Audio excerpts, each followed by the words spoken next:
Bom dia, meus dengos e minhas dengues. Não, mas não vai começar assim. Vai. De outro jeito. Vou pensar numa coisa triste. Pensa que o povo vai rir tanto de nós simplesmente rir. Oi, pessoas. Meu nome é Marcela. E o meu é Maria Eduarda e esse é o canal Marimar. E nesse primeiro vídeo vamos contar a história de Gypsy e Didi. Se você ficou curioso, então vem com a gente.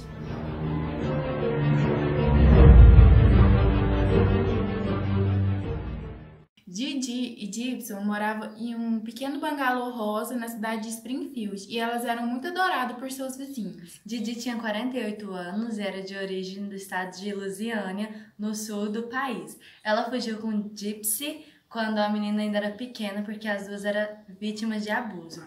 A gota d'água foi quando o vô da Gypsy queimou a menina com um toquinho de cigarro. Ela abandonou sua cidade natal para sempre. Ela tinha um cabelo encaracolado e castanho, era meio gordinha e todo mundo que conhecia ela como uma pessoa generosa e amigável. E ela não trabalhava porque ela cuidava da sua filha em tempo integral. Já a Gypsy, ela era bem pequenininha, talvez ela tivesse 1,5 m de altura. Ela usava cadeira de rodas e também óculos, porque ela tinha problema de visão. O cabelo dela ela era careca, na verdade, porque a mãe dela falava assim que o cabelo dela ia cair de todo jeito, então era melhor rapar porque aí já ficava bem arrumadinho, né? Ela se alimentava através de um tubo e toda vez que alguém perguntava para ela o que ela tinha, ouvia como resposta uma longa lista de problemas.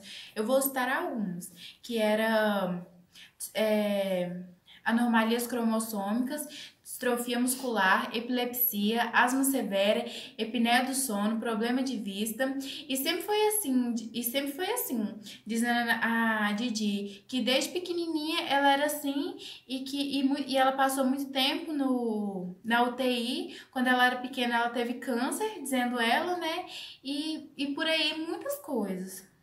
A Gypsy era tímida e às vezes muito falante. E toda vez que alguém ia conversar com ela, a Didi meio que falava pra pessoa: cuidado, a minha filha é assim, assim, assado. Então, cuidado com as palavras que você vai falar, porque ela tem um cérebro infantil. Inclusive, a Didi não deixava ela ir pra escola. Inclusive, a Didi não deixava ela ir pra escola porque ela achava que ela não ia conseguir acompanhar os coleguinhas. E a Didi adorava colocar roupa de princesas, peruca, essas coisas na Gypsy. A casa que elas moravam foram construída por uma ONG. E nessa casa eles construíram com várias adaptações para a Gypsy, como uma rampa para ela subir com a cadeira de roda, tinha uma banheira de hidromassagem. Só que no bairro onde elas moravam era um bairro muito carente. Então, como uma forma de arrecadar dinheiro, como a Gypsy não trabalhava, às vezes ela projetava filme na parede de casa para simular um cinema para as crianças ir. E a troco disso, ela só cobrava pelo refrigerante e a pipoca. E todo esse dinheiro arrecadado era usado no tratamento da Gypsy. A Didi dizia que o pai da Gypsy era caloteiro, alcoólatra, viciado em droga. Ou seja, um Zé Droguinha. Já que, inclusive, brincadeiras à parte. E ele fazia piada com a filha. Apesar de tantos problemas que a Gypsy tinha, elas aparentavam ser muito felizes, porque elas sempre andavam bem-humoradas, alegres, e elas também ganhavam muitos presentes. Tipo, a casa foi um presente, né? Elas ganhavam voos gratuitos e elas também ganharam viagens para a Disney de várias instituições. E elas também apareciam muito na televisão, como a família que passou por muitos desastres e mesmo assim conseguiu reconstruir a vida. Elas eram bem conhecidas por causa disso. Mas a história não acabou por aí. Então uma mensagem foi postada do Facebook da Didi, escrito: "A vaca morreu". Era 14 de junho de 2015, quando os primeiros posts começou. Era 14 de junho de 2015, um domingo. Os primeiros comentários no post eram de amigos pensando que a conta tinha sido hackeada. Porque imagina, do nada chega uma mensagem lá avulsa: a vaca morreu. E a família, de uma família que parecia ser muito feliz, né? Todo mundo pensou que a conta tinha sido hackeada e tal. Aí uma amiga da família, a Kim, resolveu ligar pra Didi pra ver o que tava acontecendo, só porque ela não atendeu. Aí o David, marido da Kim, falou assim, então vamos lá ver, né, o que tá acontecendo. Aí chegou lá, já tinha uma pequena multidão, porque como a Duda falou, elas eram meio que famosas, né? Aí tinha uma multidão. Era muito querida pela população também. Tinha uma pequena multidão. Aí chegando lá, o carro dela tava lá, o que era meio estranho, então tecnicamente elas não tinham saído, mas a porta tava trancada. Aí ele tentou, mas não. Aí ele viu que as janelas tinham uns vidros protetores. Então a Kim resolveu ligar pra polícia. E quando a polícia chegou lá, eles não podiam entrar na casa sem um mandato, mas eles também não impediram que o David entrasse lá pra ver o que estava acontecendo. E quando ele entrou, ele na verdade ele pulou a janela e quando ele olhou, a casa estava em perfeitas condições, não tinha nenhum sinal de arrombamento, de roubo, de nada. A casa estava tranquila e o ar-condicionado estava no máximo, inclusive, e a cadeira de roda da Gypsy também estava lá, então estava tudo normal. Enquanto o mandato não chegava, os policiais foram entrevistando a população, o pessoal que estava lá para ver o que tinha acontecido, né? Se alguém tinha alguma pista. E assim que o mandato chegou, então os policiais entraram na casa, começaram a revistar, e quando eles entravam no quarto, quem estava lá? A Didi. E ela estava morta. Ela havia sido esfaqueada já havia vários dias e até então ninguém sabia de nada. Só que então eles começaram a procurar a Gypsy, só que não havia nem sinal da menina e a cadeira de roda estava lá. Então eles começaram a pensar o pior. Depois que isso aconteceu, eles começaram a procurar pistas do que havia acontecido, né? E uma jovem, que inclusive era muito amiga da Gypsy, ela foi até a delegacia para falar que a Gypsy tinha um namorado, que o nome dele era Nicholas, dar algumas informações que ela sabia. E esse namorado dela, o Nicholas, ele tinha um laudo que falava que ele era autista e tinha múltiplas personalidades. Inclusive, ela criou múltiplas personalidades também para combinar com a dele. E eles estavam se comunicando há 2 anos, eles estavam namorando. E ela queria casar com ele, porque ele não importava se ela andava de cadeira de roda ou não. E isso deixava ela toda apaixonadinha. Ela queria muito que ele conhecesse a mãe dela. Inclusive, os dois marcou esse encontro num cinema. E nesse cinema, eles foram ver o filme da Cinderela. Foi ela e a mãe dela. E ele. Só porque a mãe dela achou ele meio estranho. Tipo, nossa, quem é um menino que vai no cinema sozinho pra ver um filme de Cinderela sem uma criança, uma namorada? Ficou meio avulso ele lá. Aí ela aproveitou que a mãe dela falou assim, nossa, lá que menino estranho. Ela falou assim, então tá. Aí ela falou assim, mãe, vou ali no banheiro. Aí ela foi no banheiro. Aí ele também. Aí nesse meio termo, dentro do banheiro, os dois, os dois tiveram uma mini relação rapidinha dentro do banheiro. Então, depois de saber de todas essas informações, os policiais começaram a rastrear de onde é que os posts estavam vindo. E o endereço de onde eles rastrearam era justamente quem? Do Nicholas. E quando eles chegaram na casa do Nicholas, rapidamente ele já se rendeu. E quem estava atrás dele? A Gypsy. E ela estava muito bem mesmo. Ela já não usava mais o tubo de oxigênio que ela precisava para respirar, a cadeira de roda e o cabelo dela não estava mais rapado. Estava curto, mas não era mais rapado. Então os policiais ficaram tipo, como assim?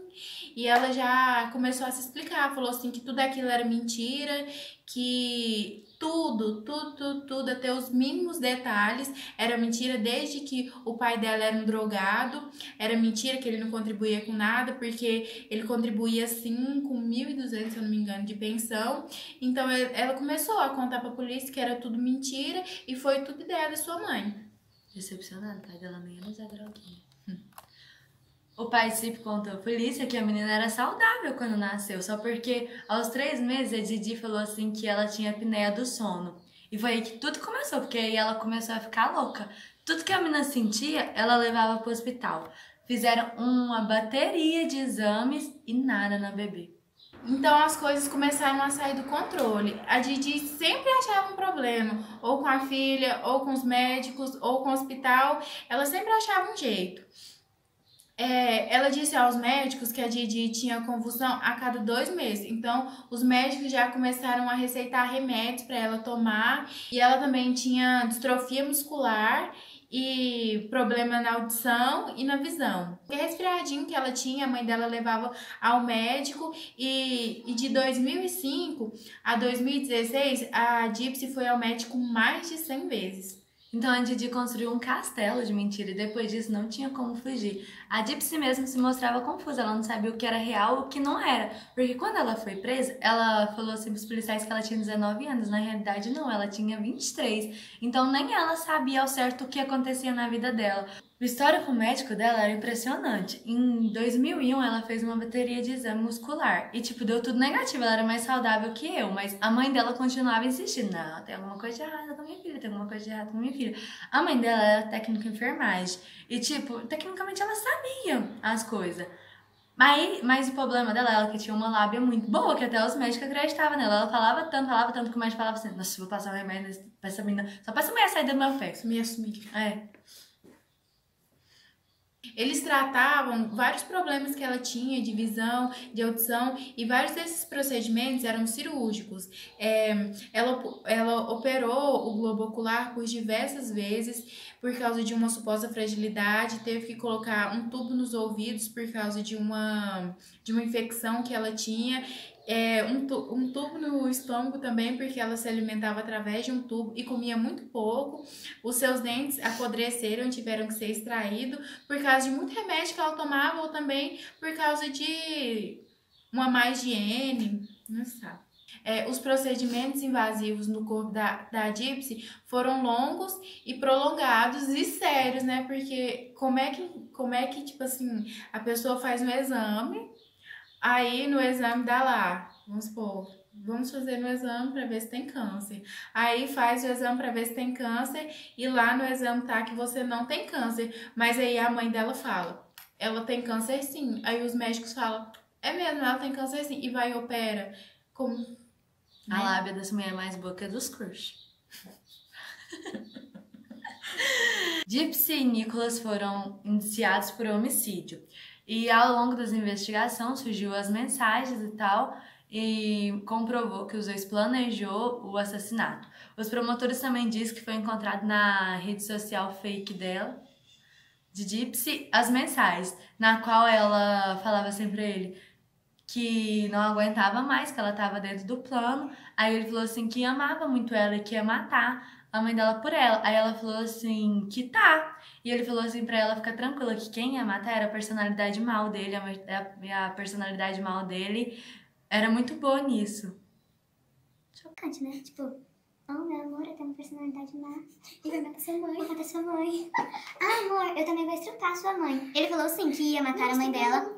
Mas ia estrupar a mãe dela. Aí ela falou assim, então vamos fazer um acordo. Você mata ela e me estrupa. Estupro. O estrupa dele faz do jeito que ele quiser. Comprou todos os trem do crime, ela comprou a faca, uma fita isolante, e chegou no dia e tava tudo preparado. Aí ela não se sentiu com dúvidas hora nenhuma do que ela ia fazer, porque ela passou a tarde inteira com a noite inteira com a mãe dela fazendo unhas, toda tranquila. E a mãe dela foi dormir, ela mandou mensagem pra ele, tipo, tudo ok, pode vir, ela tá dormindo. Aí chegou lá, ela só falou assim, abre a porta devagar. Aí ele chegou, abriu a porta devagar. Aí ele pegou os trem, né, que ela entregou pra ele e falou assim, vai pra dentro do banheiro. Aí ela foi pra dentro do banheiro, ficou lá, dizendo ela assim que ouviu tudo. Ouviu a mãe dela acordando, assustada, chamando por ela, pedindo socorro, gritando. De repente houve um silêncio. Aí na hora que houve o silêncio, ela saiu. Aí ela foi de encontro pra ele, onde eles começaram de novo. Aí, no caso, seria o estupro. O estupro dela. Até então era com consentimento, só porque ele começou a morder ela e ela não gostou. E foi aonde começou. Ela pegou todo o dinheiro da casa. Aí, depois disso, ela foi pro motel com ele, onde ela grava um vídeo. Ridículo o vídeo, sério. Que ela fala assim, nossa, amor, você tá comendo bombom e depois vai me comer. Olha a frieza dessa menina. Tipo... Véi, sua mãe morreu, você acabou de matar sua mãe, você tá pensando o quê? Isso é comida? Enfim. Em 5 de julho de 2017, aconteceu o julgamento da Gypsy, onde ela pegou 10 anos de prisão. E o ano passado aconteceu o julgamento do Nicolas. Foi dia 3 de novembro de 2018, onde ele pegou prisão perpétua pelo crime. Porque apesar da Gypsy ter mandado, quem efetuou o crime foi ele. Então ele pegou prisão perpétua e além disso ele também já tinha havia sido preso anteriormente, né? Por uma coisa muito assim que a gente não vai contar, porque é feio. Se vocês me pediram, eu conto.